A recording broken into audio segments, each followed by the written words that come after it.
ଦୁଇ ତିନି ଚାରି ଚାରି ଏ ତଳେ ସାତ ନାହିଁ ହେଲା ତେଣୁ କଣ କରିବା ଏଇ ଏକୁ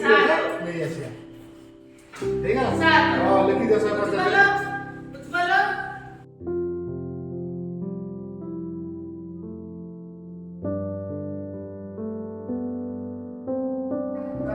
ଦୁଇ ସଂଖ୍ୟା ଭିତରେ ଯିବା ଏଇଟା ହେଇଯିବ ଦଶକ